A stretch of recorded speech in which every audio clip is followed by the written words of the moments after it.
Hello and welcome to my channel and to this video. Thank you so much for being here and for sharing your most precious resource with me, your time, your energy.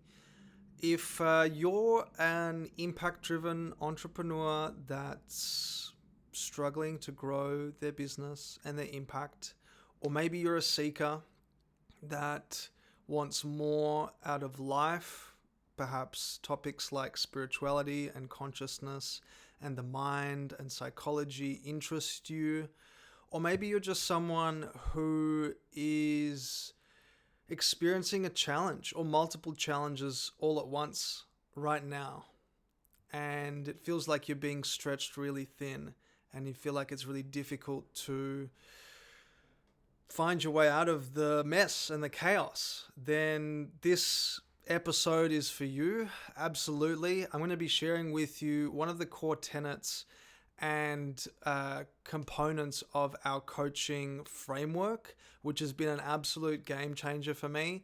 I wish I knew this ages ago because it would have made a lot of difference to my own well-being and performance and state of mind and just general, I suppose, feelings about myself. It would have made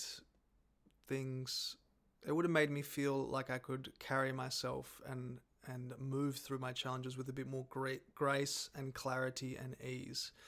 So just a quick intro for those of, if you don't know who I am. My name's David Michael Titel. I'm a mindset coach and the founder of DMT Coaching. We help impact-driven entrepreneurs transform their thoughts, beliefs, and habits to maximize their potential and magnify their impact on the world.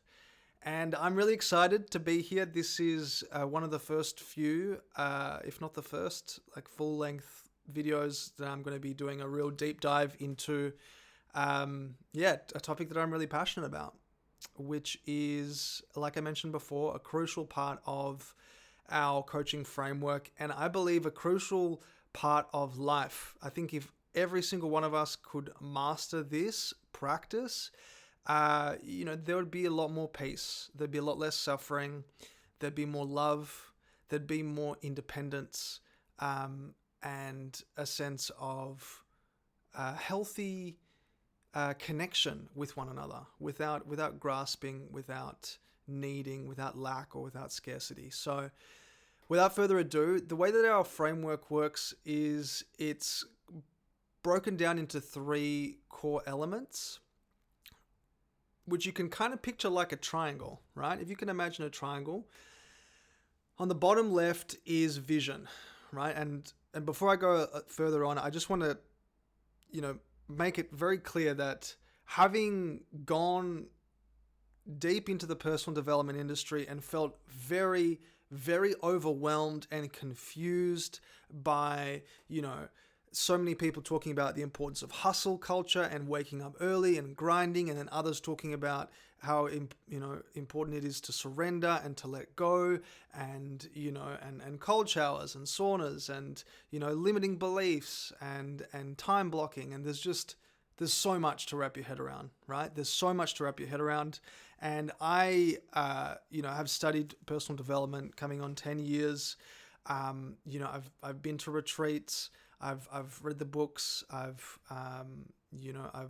listened to a bunch of podcasts, and I realized that even after spending so much time consuming the information, my life didn't really seem to change. I was still spending a lot of my time comparing myself to other people, especially on my social media feed. I was still suffering. I was waking up with stress and overwhelm each morning. I was constantly feeling like there's not enough time or not enough money. I constantly felt like I wasn't good enough, or in some form of procrastination, being afraid to take action. So I was consuming the information, right? And I was, I was really throwing myself into all the material that I could get my hands on, from Tony Robbins to Bob Proctor, Abraham Hicks, books like Think and Grow Rich and Unlimited Power by Tony Robbins, and Marianne Williamson and Mel Robbins and Mark Manson, and, the list goes on, right? Which, maybe you can relate. Maybe you have been on this path as well of like really seeking and craving more because, if you're anything like me, then, you perhaps thought that you were just one book away or one podcast away from finding what's wrong with you, because I felt like something was wrong with me for such a long time, especially on account of a past history with substance abuse and just dysfunctional family issues, and all the rest. That is a story for another day.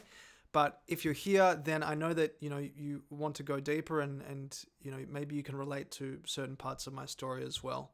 So thank you for being here.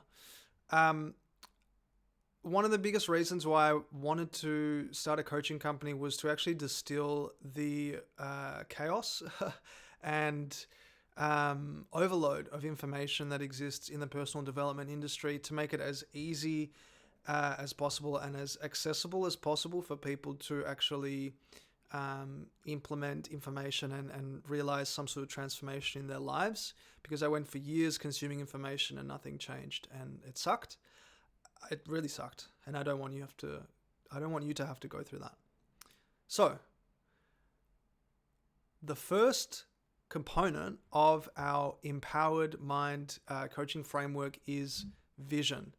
And, substitute vision for like a desire or a want or a goal or a intention, which you probably already have, right? You probably already, if you're an impact-driven entrepreneur, you probably already know that, you'd like to see your company hit a specific target in terms of monthly revenue, or to impact this many lives, or to, leave this kind of positive impact on the environment, if you're in the climate space. If you're not an entrepreneur and you're listening along, maybe it's to have a vision for a loving relationship with a soulmate in the future. Or perhaps you have a vision for a certain level of physical health and well-being that you'd like to realize in your life, right? So some vision that you have for yourself. And this is really important because whilst we're not going to be going too deep into the vision part today, I just want to highlight the fact that having a vision is important, and using your mind to create a mental picture of what you want to achieve is even more important. The reason being is because as we start to create mental pictures of the kind of life that we'd like to live, the kind of business that we'd like to be running, the kind of body that we'd like to be living in, the kind of partner that we'd like to be sharing our lives with, what we're doing is we're creating memories of a future that hasn't existed yet, right? So we're creating actual new neural networks in our brain that replicate the neural networks of someone who has already achieved that. Why? Because our brains and our nervous system cannot distinguish between a real experience and an imagined experience. So one of the things that I get my clients to do regularly, every single night before going to bed, is to actually listen to a recording of their vision that they had written out and recorded themselves speaking out loud as they drift off to sleep. Because it starts to train their minds to create these big, beautiful pictures of their dream life, and in so doing start to create new neural pathways in their brain. Because when you have those neural pathways present in your brain, then you become more available to the ideas, to the thoughts, to the inspiration, to the intuitive impulses that are designed to bring you closer and closer to realizing that vision. Okay, so that's vision. We're going to have another episode where we're going to go really deep into visions, because I love it. It's that's a very fun part of the framework. But for the purpose of this episode, the next component, so we got the triangle, right? Bottom left is the vision. Top is identity, right? Why identity? And what is identity? Well, one of the common mistakes that I see people make, that I have made time and time again, when going after something that, I hadn't achieved before, is I thought that if I just create a goal or a vision and I visualize myself achieving it, then I will achieve it. But That's not the case. This is not an episode to talk to you about, how you can just law of attraction, kumbaya, a bunch of money or a sexy body or, a thriving business just by visualizing, and all of a sudden it just shows up in front of you like a magic genie. That's not what we're talking about. And that's not what I advocate for either, okay? The identity piece is really important, right? Because this is the action associated with realizing this vision. So if, let's say, for the purpose of this discussion, that you had a vision of creating a thriving social impact business that changes the lives of countless people around the world, that provides you with a certain level of abundance and prosperity and freedom and fulfillment, then you have a vision, right? You've got that part down pat. The next part is actually understanding what kind of person would I need to become to achieve this goal, to realize this vision. That's the identity piece. So, for example, what are the thoughts that this person would entertain daily? What beliefs would this person have about business, about money, about relationships, about themselves, or their worthiness to achieve such a goal? What are the habits that this person would have? i.e., how would they talk to themselves? How would they talk to others? How would they respond to a great day? How would they respond to a difficult day? How would they hold themselves and conduct themselves when in conversation with a prospective client or partner or colleague, right? How would they be showing up? So it's really designing a psychological blueprint and identity for the kind of person that you would need to become to achieve this goal, so that you have the vision, and then you're thinking like you're thinking like the person who's achieved this goal, you're acting like it, you're feeling like you've already achieved this goal, and your beliefs are congruent. More on that later, but they're congruent with someone who has achieved this goal. Then comes the last piece, which is what I want to do a deep dive into today. That is non-attachment. Non-attachment. And this piece is going to be really important if you're someone who struggles with the fear of criticism, like you're afraid of how you might be perceived by others. Maybe you are afraid of failure and what that might mean for you. Perhaps afraid of, feeling humiliated or embarrassed if, your goal doesn't work out in the way that you intend it to. Maybe you're holding on to certain doubts about yourself or your worth, or maybe you feel like you need a specific amount of time or money or resources to help you achieve your goal. All of these things are examples of attachment, okay? And what I'm going to go into really deeply today with you, so thank you for your patience and playing along as we start to go from macro to micro, is to show you how adopting the practice of non-attachment will help you move through your life and through your business with a sense of peace, calm, composure, focus, non-reactivity, grace, and even love in the face of perhaps one of the most confronting or challenging situations that you could face, right? It's been an absolute game changer for me. And to kick things off, I really want to share this quote from Epictetus. So at this point, I should mention, so part of our methodology, right, our entire methodology is really a combination of my lived experience running an award-winning company in the mental health space, coupled with an understanding of behavioural psychology, neuroscience, metaphysics, as well as ancient wisdom teachings, including Christian, Buddhist, Hindu, Stoic philosophies, just to name a few. And so I wanted to share this quote from Epictetus, who's of course a Stoic philosopher. Don't demand that things happen as you wish, but wish that they happen as they do happen, and you will go on well.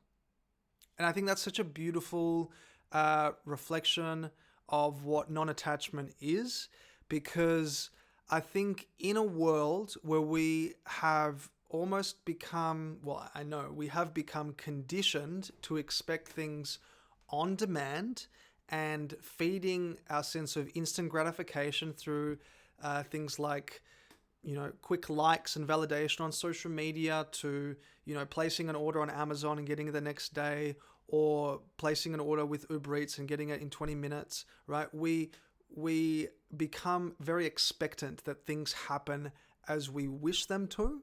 And then we're living in a very comfortable age. Like, we've never lived so comfortably, right?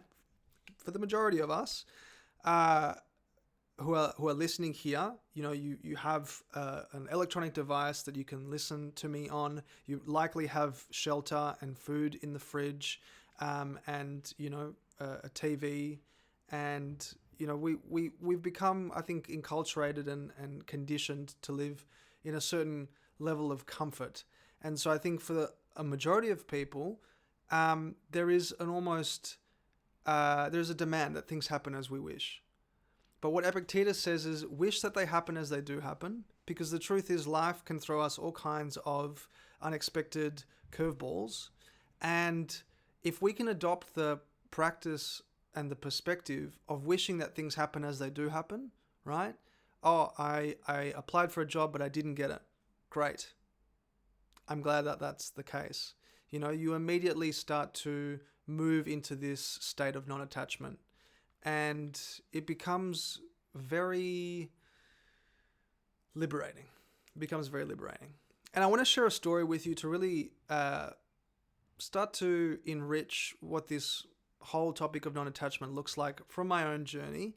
And this story starts about 2 years ago, right? I was running a company, as I mentioned before, in the mental health space, and I had just had a massive fallout with my mum, and we stopped talking to each other. And it was heartbreaking and hurtful and isolating. And then not too long after that, I lost my grandma. She passed away from leukemia. And my grandma, Tia, was the ultimate role model of compassion and love and wisdom and empathy and care, and is a massive inspiration for the work that I do today, which really only made things worse for my mental well-being and the way that I showed up for myself and for my colleagues and clients at work. It was really tough. I have had a habit in the past of turning to eating and really gorging myself on very fatty foods. I'm proud of myself for not doing that anymore. But that was during a point in my life where, food was the answer. And so I was really struggling emotionally. I just lost two prominent, maternal, feminine presences and energies in my life. And then it took a toll on me and my performance at work, and, our business went through a contraction, and I was trying so many different strategies which weren't working, from marketing campaign to working with different agencies to, hiring different people, and seemingly feeling stuck, like I had my foot on the accelerator and the brake at the same time. So if you're an impact-driven entrepreneur, or just an entrepreneur in general, I'm sure you can relate to this feeling of, just like trying a bunch of things, throwing stuff at the wall, seeing if it might stick, but nothing does. It's frustrating.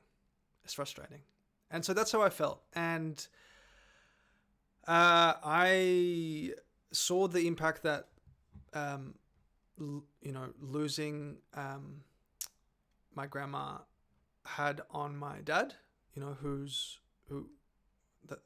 was his mother who he had lost.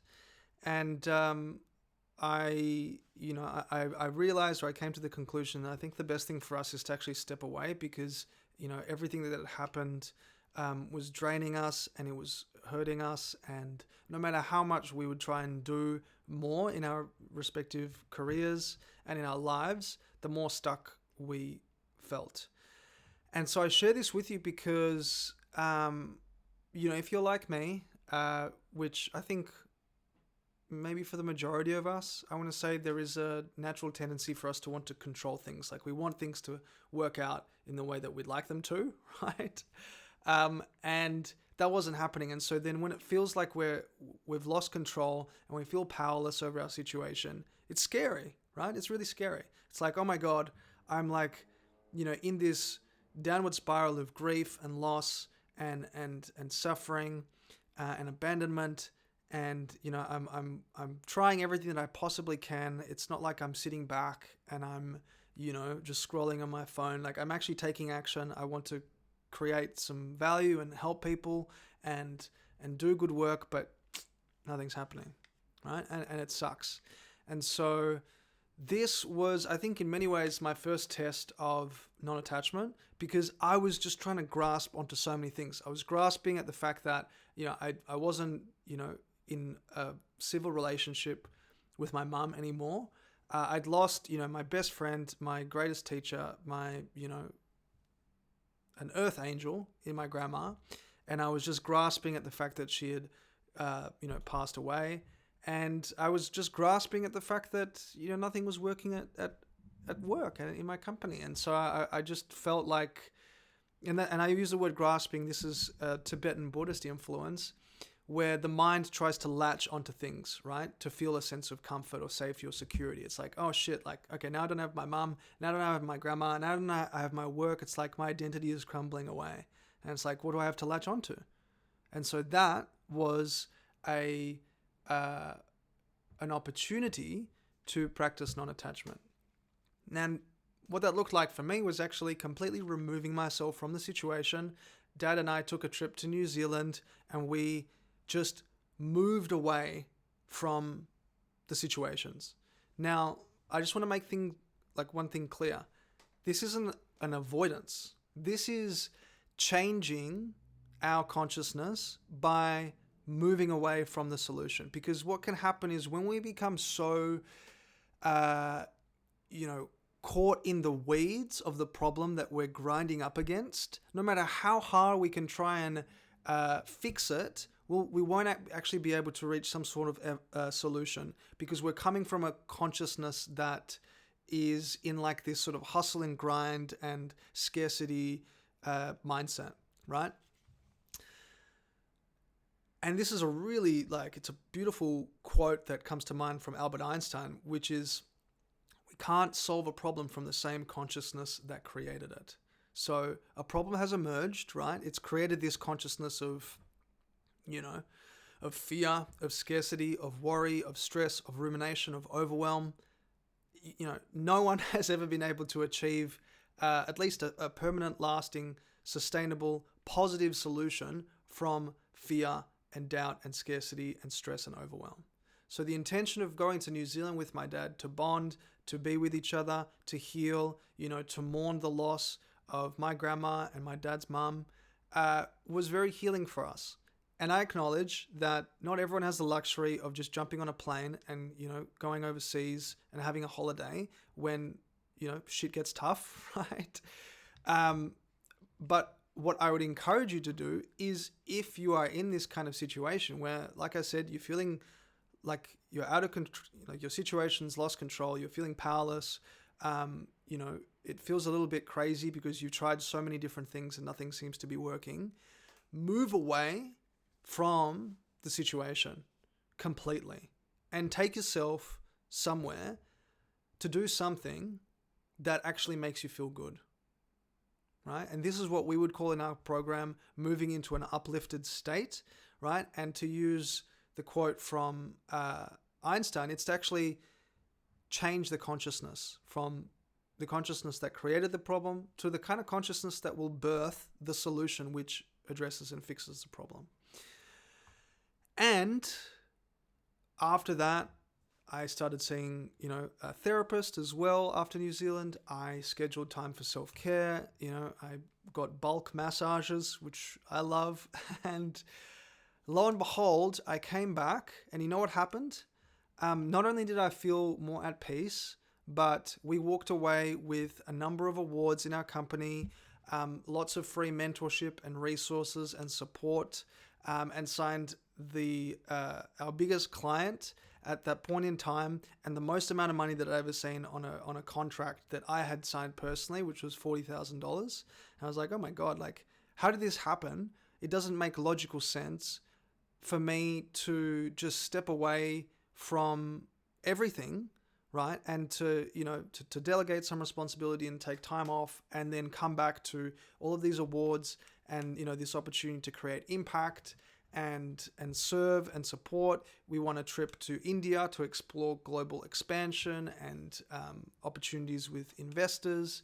And like I said, it didn't make sense. It didn't make sense at all. And it really prompted me to go deeper into this understanding of what non-attachment is. So that's what I want to go through today in a bit more detail, and just walk you through the different interpretations of what this concept of non-attachment looks like.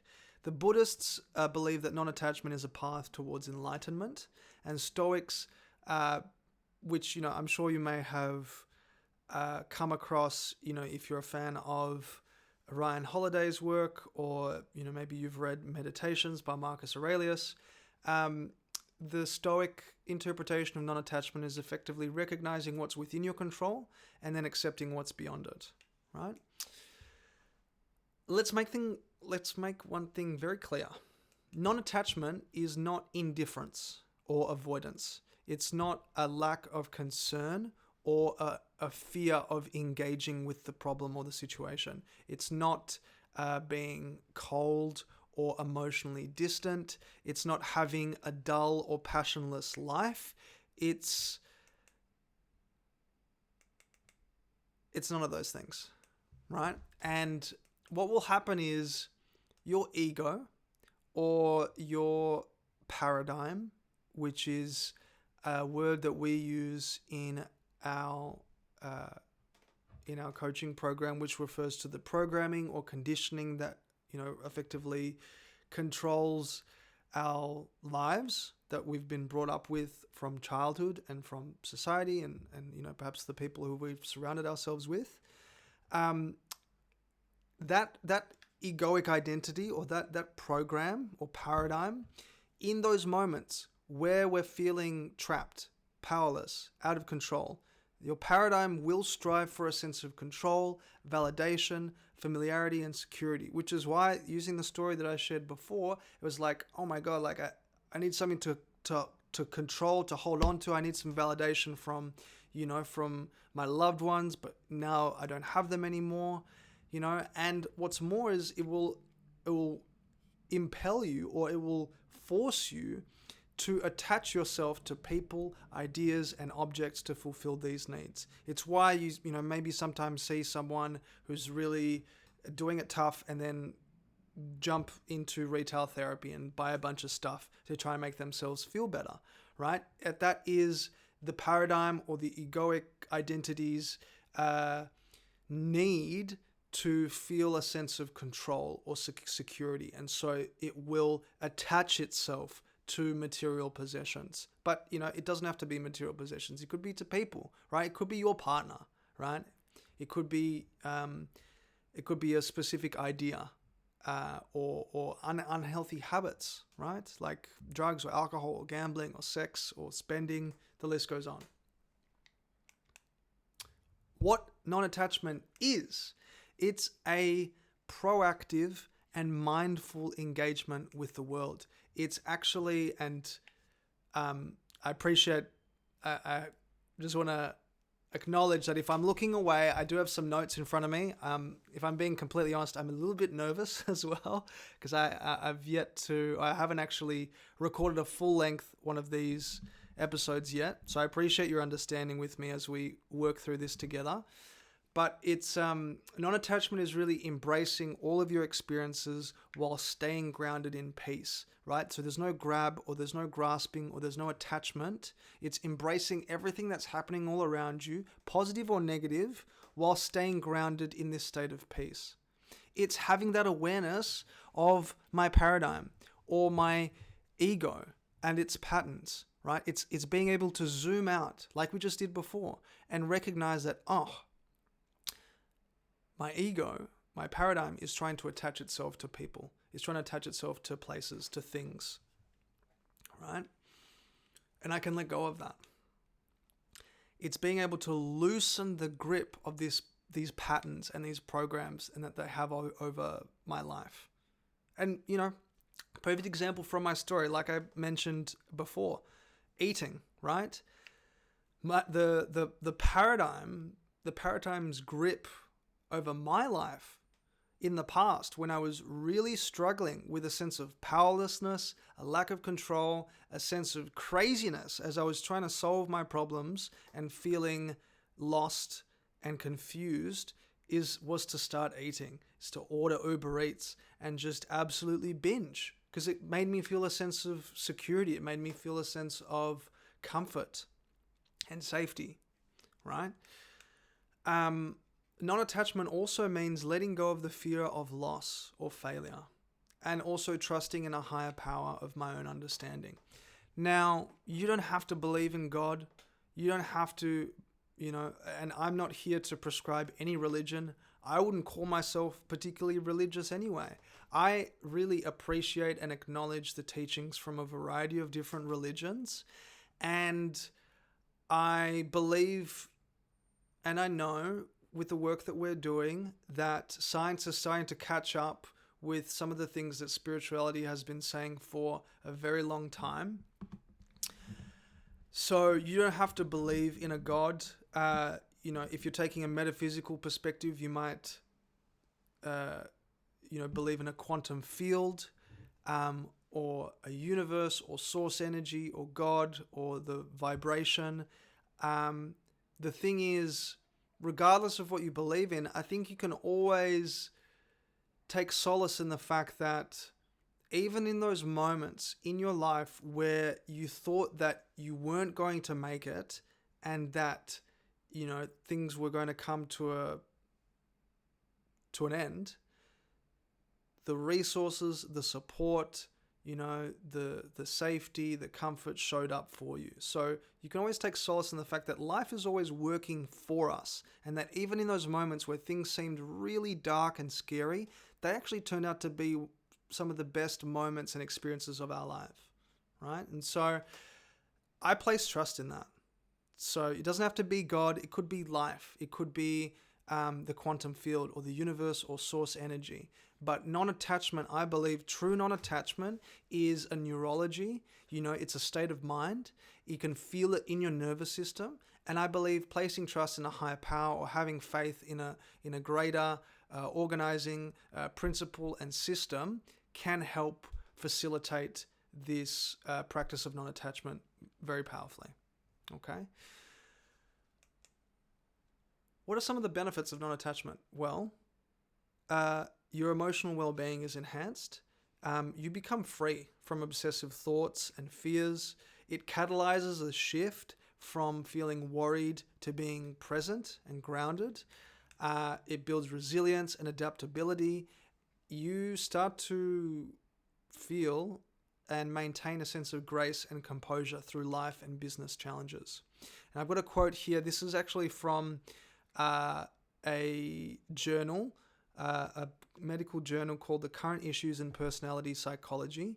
Individuals who practice non-attachment reported higher levels of life satisfaction, happiness, and positive emotions, coupled with lower levels of depression and negative emotions. I mean, the proof is in the pudding right there.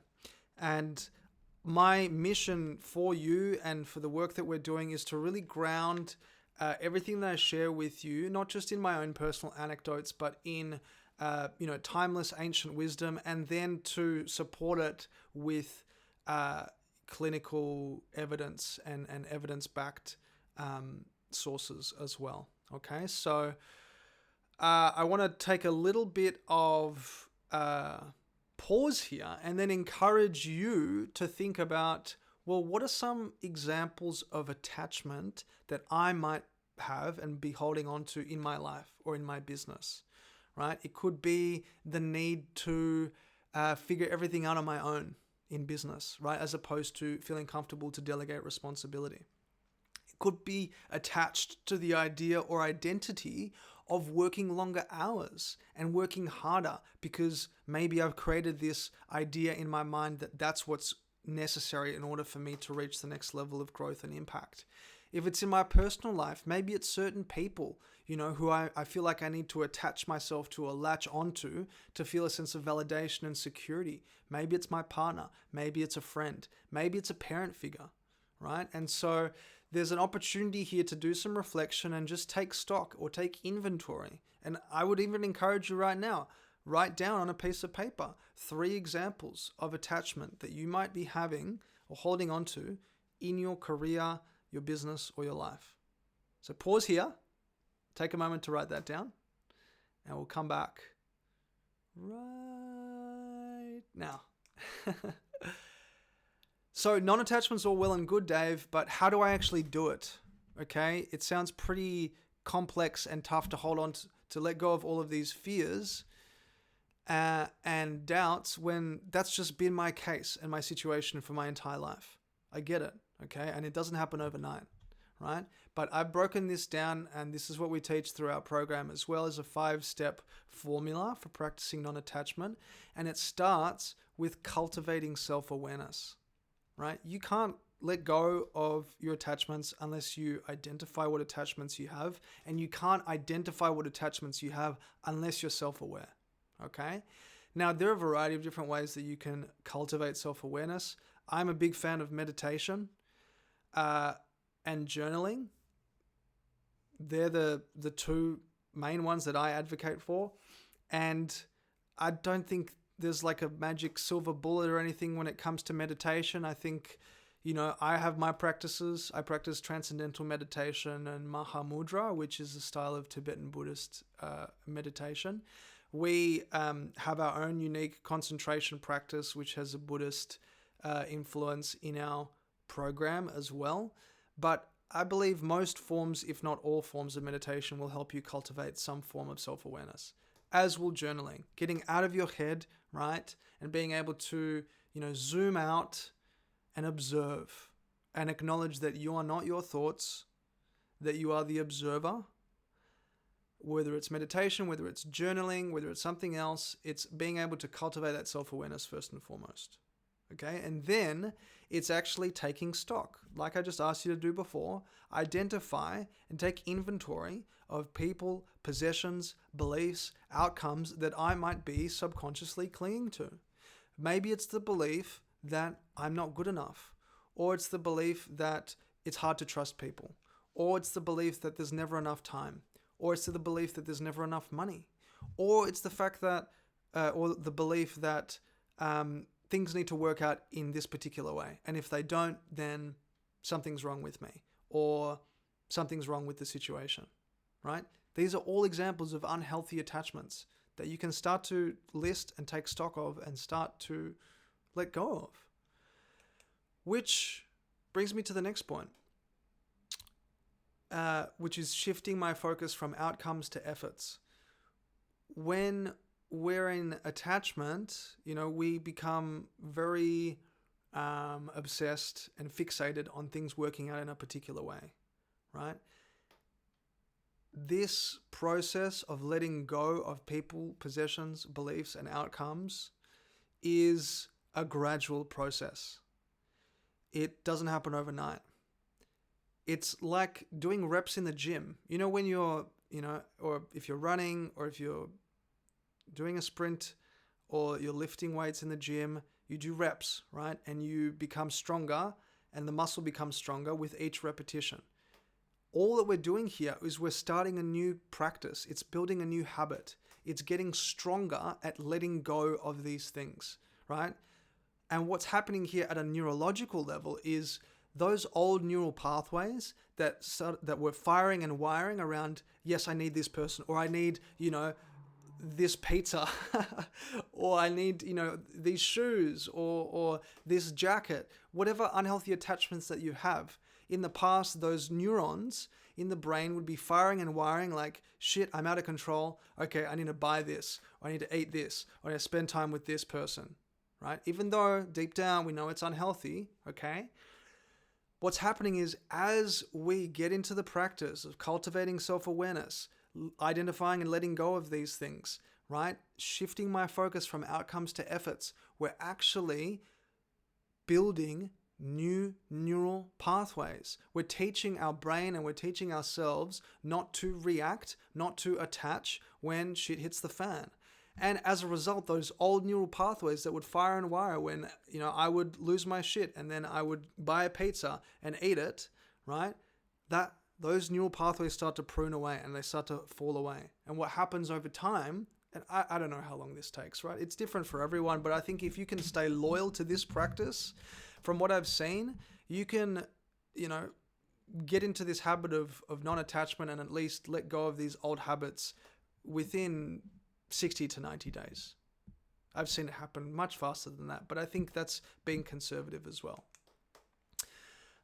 The fourth step is consciously moving into uplifted emotional states. So instead of feeding the demon, right, we're actually choosing to do something else. Now, for me, that was going to New Zealand with my dad. That was, going to the hot springs. That was, going to the observatory and looking at the planets. It was like doing all this cool shit and feeling at peace and in awe and excited, right?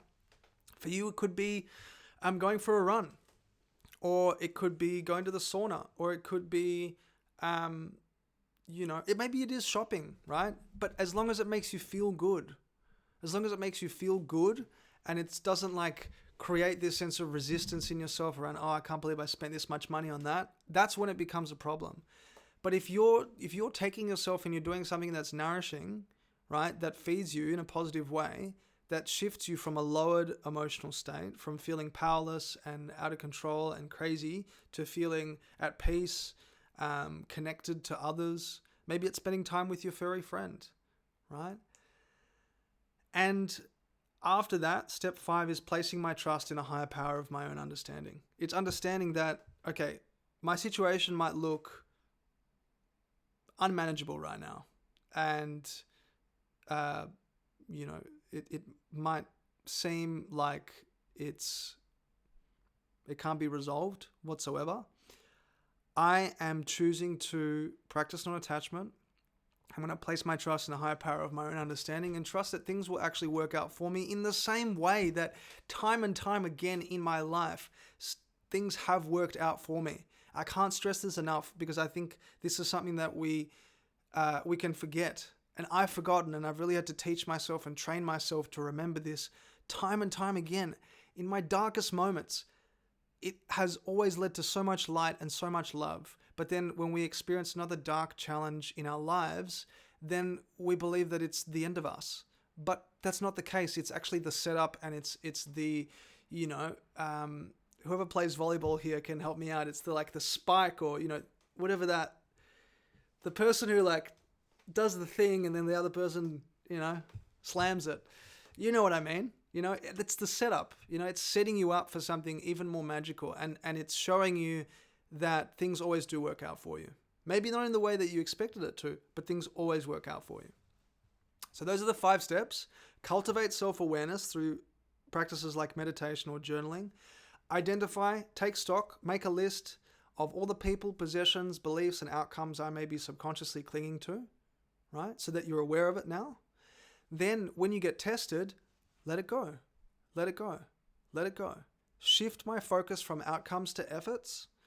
Consciously move into an uplifted emotional state by doing something that I love or that makes me feel good. And 5 is place my trust in a higher power of my own understanding. I want to take a step back here and just show you what this looks like from a neurophysiological perspective, because when we are stressing and worrying and feeling overwhelmed and feeling powerless over our situation and trying a bunch of things, but nothing's working out and we're freaking out, we are in a sympathetic activation of our nervous system. Now, what that means is you're in fight, flight, or freeze, which is a survival or protectant mechanism, which served us in the past when we were, trying to protect ourselves from saber-toothed tigers in the savannah, where our sympathetic nervous system would get switched on, our heart rate and adrenaline and cortisol would skyrocket, our immune system would actually become compromised, and we would, would be in fight or flight. We would stress out. That's a lowered emotional state, and that is not conducive to identifying and discovering and implementing the solution to address your problems, right? What we want to be doing is moving into a parasympathetic activation of the nervous system, which is part of what practicing non-attachment is all about. A parasympathetic nervous system is the nervous system, or the nervous system that gets activated when you are in rest or digest. It's a creative mechanism, right? What happens when you're in parasympathetic state is your heart rate goes down, your adrenaline and your cortisol, or your stress hormone, goes down.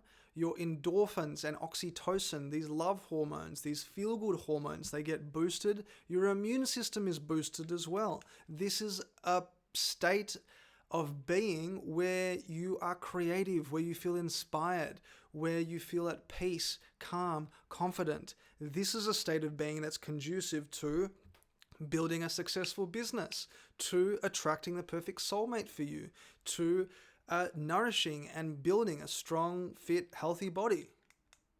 That is an uplifted emotional state. And there's the quote from Albert Einstein: "We cannot solve our problems with the same thinking we used when we created them." So that's why practicing non-attachment is so important, because if I notice myself slipping into old, unproductive patterns of thinking and behavior, then I know that I'm acting from my old paradigm or from my egoic identity that's striving for this sense of control or validation or security. And instead, let go and practice non-attachment using the steps that I just laid out for you. There's a really great book. I must admit, I've yet to read it, but I've read the blurb and it looks really, really good. And it was recommended to me by David Bayer, who has an amazing podcast.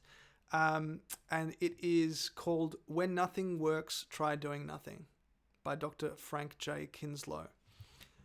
Just pay attention to that.